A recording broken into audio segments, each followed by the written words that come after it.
মুক্ত ধুনীয়াবোৰ ধুনীয়া নোহোৱালৈ দুনিয়াখন বৰ চিকুণ কোৱা নাই বা মোৰ অকণো গাত লগা নাই কথাটো যেতিয়া এজনে মোক চিনাকি কৰি দিলে এয়া মুখত যিটো মোৰ অভিব্যক্তি দেখিলোঁ তেওঁ মোক চিনি নাপায় মোৰ নামটো শুনা নাই মই বোলো নাই তেখেত অসম উচিত নহয় তেতিয়া মই বোলো নাই তেখেতে মোক চিনি নাপায় আৰু চিনি নোপোৱাটো স্বাভাৱিক কাৰণ চবেই যে চবকে চিনি পাব আমিওতো বহুত বিজ্ঞানীক চিনি নাপাওঁ বহুত ভাল আৰু কৰ্মী আছে বিভিন্ন কোনো মোক চিনি নাপায় ইট ইজ অ'কে কিন্তু তেওঁ এটা কথা ক'লে যে মই বেহেৰবাৰী আউটপোষ্ট যিসকলে মোৰ চিনেমা চাবলৈ ইচ্ছা প্ৰকাশ কৰে কালি এটা অনুষ্ঠানত আজি পিখাচ নামৰ যিখন চলচ্চিত্ৰৰ প্ৰথম পোষ্টাৰ আৰু ট্ৰেইলাৰটো মুকলি হ'ল প্ৰথম ইম্প্ৰেশ্যনটো মই ভাবোঁ যে দৰ্শকক আকৰ্ষণ কৰিব পৰাকৈ ইয়াত এখন বৰ ধুনীয়া চিত্ৰ প্ৰতিফলিত হৈছে টেকনিকেলি খুব ভাল হ'ব বুলি মই ভাবিছোঁ কাৰণ যিটো প্ৰমো দেখা পালোঁ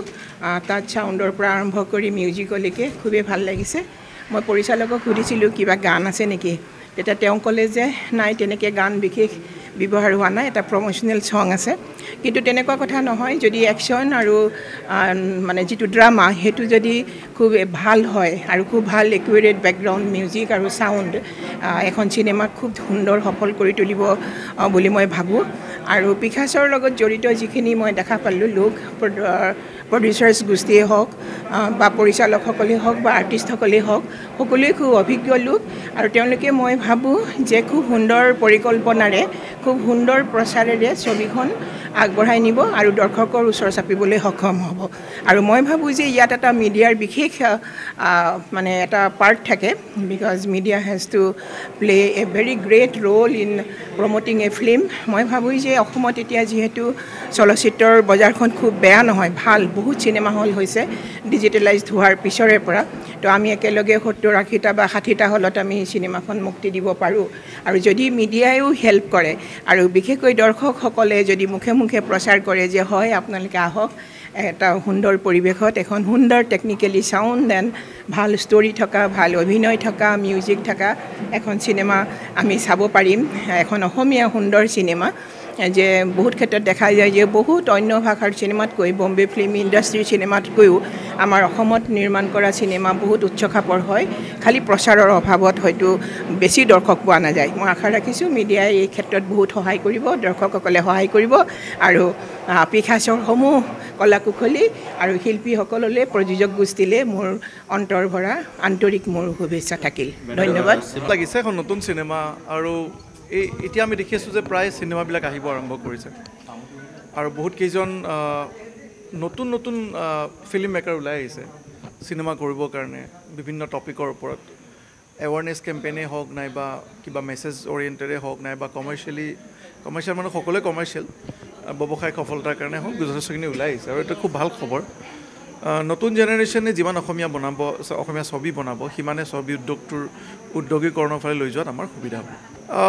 গুৰুত্বপূৰ্ণ মানে কিছুমান খুব বহুত ডাঙৰ কথা নহয় বাৰু সৰু কথা সেইবোৰ আমি সকলোৱে অলপ চিন্তা কৰিলে বহুতখিনি ওপৰলৈ যাব অসমীয়া ছবি জগতটোক মাননীয় মুখ্যমন্ত্ৰী ডাঙৰীয়াই এতিয়া যিটো দৃষ্টিৰে আমাক চাইছে তাত আমাৰ মাননীয় মুখ্যমন্ত্ৰী ডাঙৰীয়াই সদায় এটা কথাই চিন্তা কৰিছে যে ছবিখন উদ্যোগীকৰণ হ'ব লাগিব এতিয়া উদ্যোগীকৰণ হ'বৰ কাৰণে আমি সকলোৱে কিন্তু লগ হৈ একেলগে চেষ্টা কৰিব লাগিব তাৰ কাৰণে বহুত বস্তু ইনফ্ৰাষ্ট্ৰাকচাৰ ডেভেলপমেণ্টৰ কাৰণে এবাৰ অলমষ্ট 25 কোটি টকা এটা মাননীয় মুখ্যমন্ত্ৰী ডাঙৰীয়াই দিছে 50টা চিনেমা হলৰ অনুদান হিচাপে আগবঢ়াইছে আংশীদাৰিত্ব অনুদান হিচাপে আগবাঢ়িছে 20খন চিনেমাৰ কাৰণে অনুদান তেখেতে আগবঢ়াইছে তেনে ক্ষেত্ৰত ইমান ডাঙৰ এটা ইনফ্ৰাষ্ট্ৰাকচাৰ হওক বা ফাইনেন্সিয়েল ছাপোৰ্ট আগবঢ়াৰ পিছত আমাৰ প্ৰতিজন নৱপ্ৰজন্মৰ যিসকল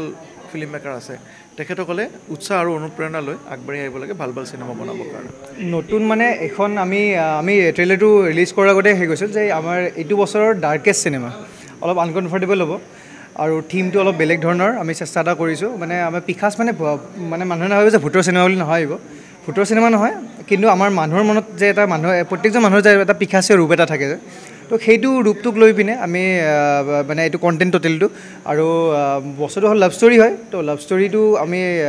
আমি অলপমান লাভ ষ্টৰী ধৰক কেনেকুৱা টাইপৰ ল'ৰাজনে পিখাচীয় ৰূপ এটা ল'ব পাৰে বা মানে এজনী ছোৱালীৰ কোনটো লেভেললৈকে ধুনীয়া ছোৱালী এজনী ধুনীয়া ৰূপটো মানে তাৰ কাৰণে কিমান হানিকাৰক হ'ব পাৰে তো তেনেকুৱা টাইপৰ থিম এটাৰ ষ্টৰী হয় আৰু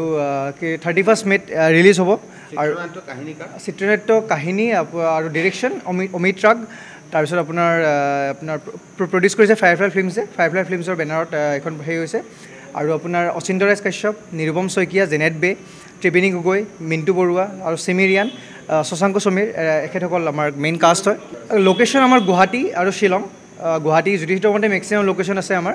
আৰু বাজেট মেক্সিমাম মানে আপোনাক 70-80 ভিতৰত আমাক চুব গোটেইখিনি বস্তু হৈ যোৱালৈকে প্ৰমোশ্যন অল গোটেইখিনি বস্তুতে আৰু 31 মে ৰিলিজ হ'ব তো আপোনালোকৰ থ্ৰুৰে আমি কওঁ যে কি আহক চিনেমাখন চাওক চিনেমাখন চাই ডেফিনেটলি ভাল পাব অলপ বেলেগ ধৰণৰ চিনেমা এখন আৰু আমাৰ ইয়াতে আমাৰ চিনেমাখনত কাম কৰিছে অসমত ফাৰ্ষ্ট টাইম কাম কৰিছে ব্ৰহ্মাস্ত্ৰ আৰু উৰি নিচিনা চিনেমাত কাম কৰা চাউণ্ড ডিজাইন কৰা কিংচুক মৰাণে কিংচুক মৰাণ আমাৰ অসমৰ ল'ৰা তো তাৰ এখন অসমীয়া প্ৰথম চিনেমা আৰু সি এতিয়া কল্কিখনো কৰি আছে কল্কি আৰু আমাৰ পিখাচ দুয়োখন একেলগে কাম কৰিছে প্ৰভাসৰ যিখন কল্কি আহি আছে তো তেখেতে আমাৰ চিনেমাখন কৰি আছে আৰু অসমৰ তেখেত এখন ফাৰ্ষ্ট চিনেমা পিখাচ প্লেটফৰ্ম আমি সেইকাৰণে আমি হল ৰিলিজ কৰিম এইটো হল ৰিলিজ হয় 31st অল অভাৰ আমি ইণ্ডিয়াতো আমি ৰিলিজ কৰাৰ চেষ্টা কৰি আছোঁ তো আমাৰ অসমতো গোটেই হলতে হ'ব আৰু তাৰ বাহিৰে দিল্লী পুনে বেংগলোৰ কলকাতা মুম্বাই তেনেকুৱা আমি প্লেন কৰি আছোঁ